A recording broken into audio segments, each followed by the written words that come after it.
Hello, Internet. Awe is missing in our world. Beauty is one of the few experiences in life that dependably inspire awe. For example, when boys begin to turn into men, when they begin to become intrigued by girls, they experience awe. I know this because I was a boy. The mere presence of a beautiful girl strikes us boys mute. Such is the power of beauty. Such is the effect of awe. Girls are utterly different from boys, and boys know it. The modern world seems to be on a quest to eliminate all experiences of awe. Why? Perhaps because in order to experience awe, you must become overwhelmed. And we modern people believe, above all, that nothing in the universe is more important than our own personal experience. Our addiction to victimhood. Well, it seems like that's an odd correlate to the demise of awe, yet I think the connection is undeniable. Let's work through this thought. People who get off on being a victim derive a sense of power from their own victimhood. Furthermore, they make their victimhood the very essence of their identity. They relentlessly defend the rightness of their victimhood. Nothing and no one can tell them that, in spite of whatever wrongs they may have suffered, they need to just get over it and move on with making a life for themselves. No. Victimhood, the modern variety anyway, is utterly, completely enamored with the self. And if there is anything that creates the antithesis of self-absorption, it is the experience of awe. Awe is what you feel when you are struck to the core of your being with an awareness of the majesty of some aspect of creation which is not you. That's why it makes sense to say that teenage boys are awestruck when they see a beautiful woman. They are intensely aware that this beauty is completely other from themselves. Beauty has the power to take us out of our intense self-absorption. And let's be frank, nothing is quite as healing to the narcissistic soul as being taken out of oneself. Perhaps this accounts for the rise in the interest in psychedelics. People long to be released from the prison of their own self-worship, and psychedelics are a pretty powerful and direct way to get out of that dead-end space. The need to escape from your own gravitational orbit has never been more profound. Self-absorption has become endemic. In fact, perhaps self-absorption is the true modern pandemic.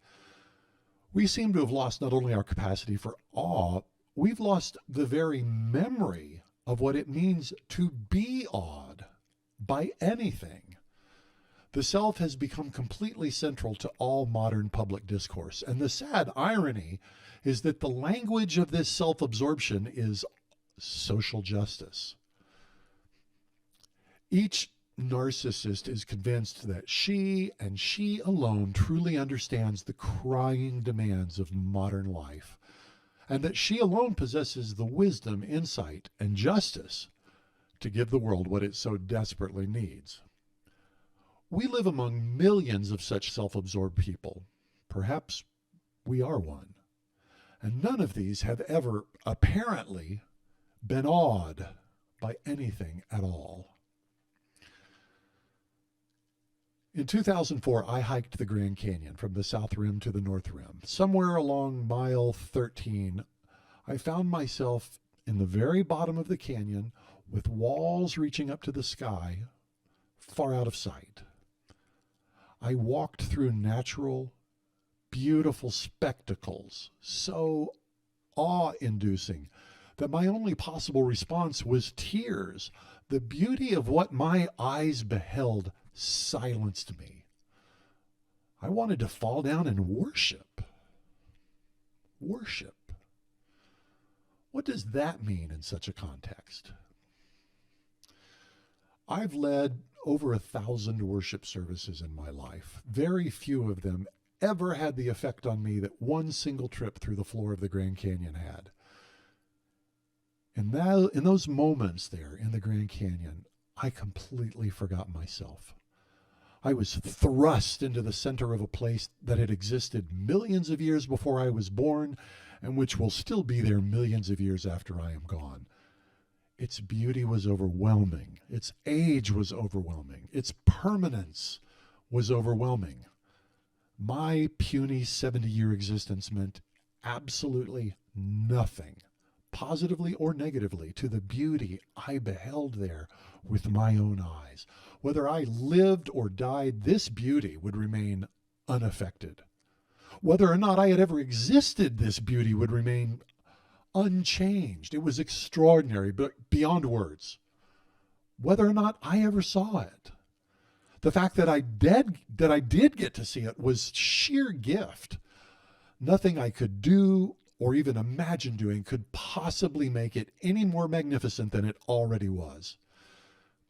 In short, the Grand Canyon clearly communicated the message to me that my existence meant less than nothing. I was adrift in a vast ocean of meaning, and I was a mere speck of dust settling on the surface of that ocean. Those waves of meaning had been rolling and breaking endlessly for millions of years. It was awe-inspiring. I've never forgotten that moment, not just with my memory, but with my body. My body recalls that feeling of awe, and every time my memory goes back to it, my body relives the pleasure, the joy of being nothing in the midst of timeless beauty. Do you feel the need for more awe in your life? I fear that one of the pathologies of modern life is that it has rendered modern people almost blind to the magic of beauty. Expose yourself to things that are truly beautiful. Do you know how to lose yourself in the presence of beauty? Do you know how to experience awe? Would you like to? I'd like to hear your thoughts. I'm Jack Heald. I'm the dad you wish you had.